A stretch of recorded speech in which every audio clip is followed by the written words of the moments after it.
back to that topic I brought up originally. Where were we? So iPad, it's doing really well right now. Yeah. There's a ton of really great content. Tablets. There's this idea for the longest time, with tablet gaming, and we've seen a lot of this reaction on IGN. It's like, oh, it's like a baby game. Even like Colin Moriarty, affectionately refers to them as like, what baby games are you guys playing? But those people are idiots. Not Colin. To be fair, there have been some baby games on iPad. And Angry Birds, for example. Yeah, because there's certainly not Angry Birds on my PS4. For $60. Yeah, I think it's 40, but still. Yeah. But no, like iPad's doing really, really well. We got FTL, we got Surgeon Simulator, we've got Hearthstone, we've got. Am I pronouncing that right? I think Mitch scolded me for that. I go back and forth. Okay. Hearthstone? Yeah. What else would it be? Hearthstone. Wait, what? What's the difference? I don't know. Hearth. Oh, Hearth or Hearth? Yeah. Oh, okay. Apparently, there's a right way and a wrong way. I don't know. I said Hearthstone for a long time, and people kept correcting me to Hearthstone. Yeah. But now Which I hear. Guess makes kind of sense. So we've got that. We've got Republic. Republique. But then you also have the crop of like companion apps for like big console games. So you've got Watch Dogs coming out. You're going to have like real time gameplay opportunities there. Battlefield 4 had Commander mode where you can interact with a multiplayer game.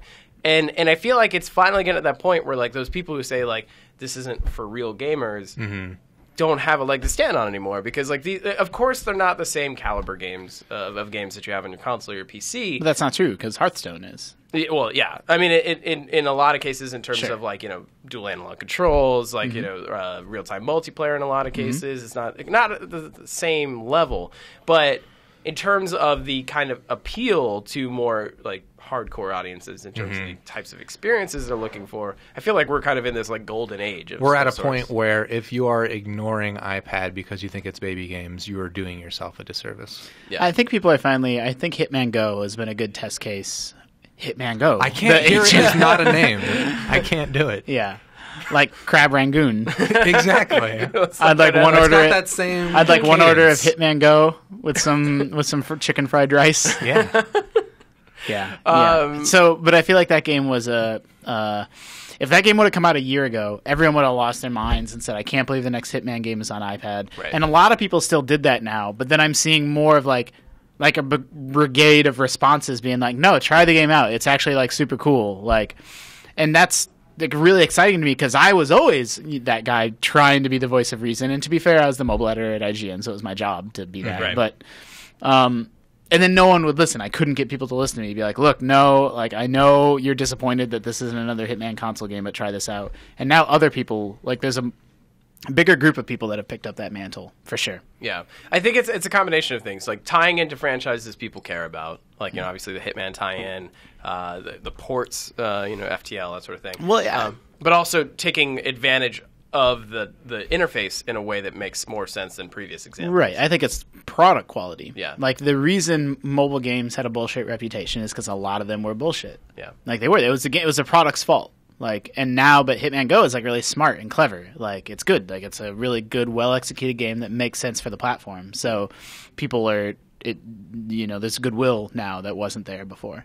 Yeah. And I think it's, in terms of bringing people over, I think there's going to be a lot of that. And the way I've always sort of viewed it is like, or at least now how I'm trying to think about it with these kind of tie-ins to existing franchises or even just straight ports, like I see it more as like I'm more intrigued for circumstances that I'm more inclined to play with an iPad.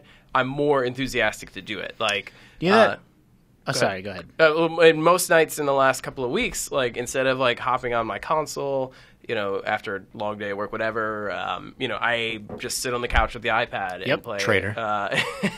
And hang out with my girlfriend. Like, and it's a much more like socially engaging but still gratifying gaming experience. Well, it's like doing a behavior leads to more of like that behavior. Like if you're playing FTL and Hearthstone on your iPad, and that's been you come home, get out your iPad, play these games, then you're more likely to check out Hitman, and you're more likely like XCOM is on the App Store. Like, oh, maybe I'll check out XCOM. Like, that's what I was gonna say a moment ago. Is you can trace back. There's no limit to the number of like hardcore friendly games that have been on the platform, but the turning point was XCOM hitting the App Store, in my opinion. It was a great rock solid port. It was $20, which is unheard of on the App Store, and it sold like crazy. It sold 1 million copies on the App Store. Wow. Yeah, and it's this weird aversion too, just by like this.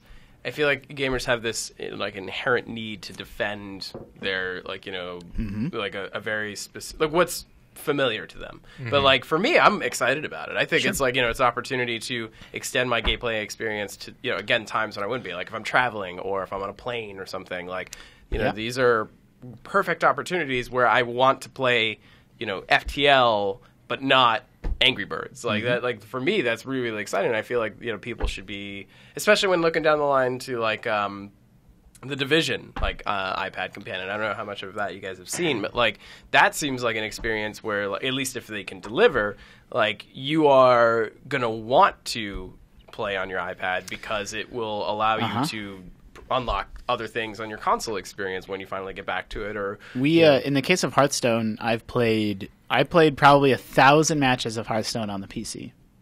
Actually, I know it's over 1,000.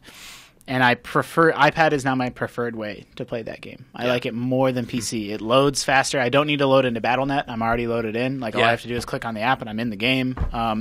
It's the same matchmaking pool, same game. I feel like the touch controls are easier than dragging a mouse around. Yeah. I like it more, and so I'm considering even uninstalling it on the PC. Like, when would I, like, if I play on iPad at home, why would I not just play on iPad all the time? And there's also, like, pretty much one-to-one parity. There's, like, no difference in terms of functionality it's all exactly the same. There's no advantage to having a mouse and keyboard. I will point out that just for anybody listening to this, the game does run poorly on older iPads, but I have a new iPad and it's just fine. So that's something for you individually to keep in mind. And the only thing is chat. Obviously, chatting with friends on the keyboard is easier than using an iPad. Right. I don't know about that. I'm pretty good at typing on an iPad. Sure, but it's not just the typing. It's also like taking over the screen. Yeah, it takes over the screen and some of that stuff.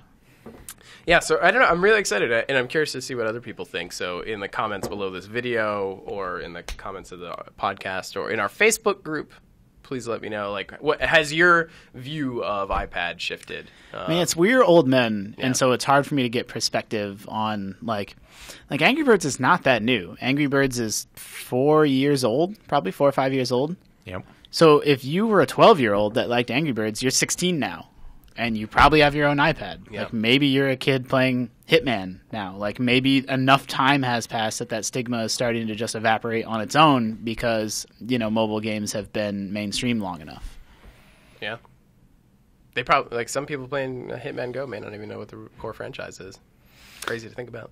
Hitman's super good. It's being nominated for Game of the Month, overall Game of the Month on IGN. It's kind of like amazingly macabre. Here's the thing that frustrated me, and I'm glad that people have come around and, sort of discovered that game's good. But when I thought it was going to be yet another game that everybody just, pooped on because it wasn't another core Hitman game, I kept telling people, I'm like, forget that Hitman is a video game franchise. What you have is sort of a strategic, board gamey stealth game that's turn-based, where you're trying to take out guys turn by turn stealthily on, like, a game board. Like, doesn't that sound cool? Like, that sounds like a good idea for a game, all the Hitman branding and stuff aside. Like, but people get so caught up in, like, we're getting this instead of another Xbox One Hitman. It's like, well, no. A, that's not even the same group of people working on it. Right. And B, like, just forget about that. Like, take things as they are. And, like, doesn't that sound cool? And, like, a lot of people don't think that way. Plus, I'm sure there is almost certainly going to be another Hitman game in consoles, like, soon enough. Maybe my perspective is wrong, but I feel like more people know the Hitman franchise than actually really like the games that much. The games have not been good for a little while. Yeah. I would what was go the most recent one? Absolution? I can't remember what the subtitles are for the different ones. It was the one with the bald guy. Okay. One with the bald guy in the barcode? Okay, got it. I've always found them to be very... I don't know. There's an argument to be made that Hitman is more of like a puzzle game than a stealth game. Yeah.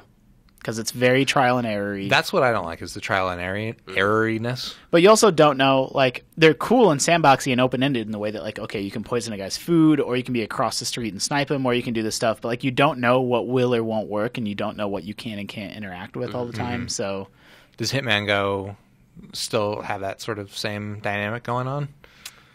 I would say so. Okay. Yeah. A little bit, yeah. Yeah.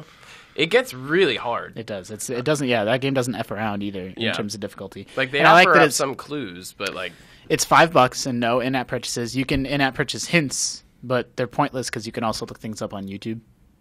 So it's like the internet. That's for people that have Hitman Go and an iPad, but not the internet. So yeah, I'm pretty excited to see how things progress, especially like looking to E3. Like I think publishers have realized that companion apps and mobile are a huge deal, and that they need to pursue it.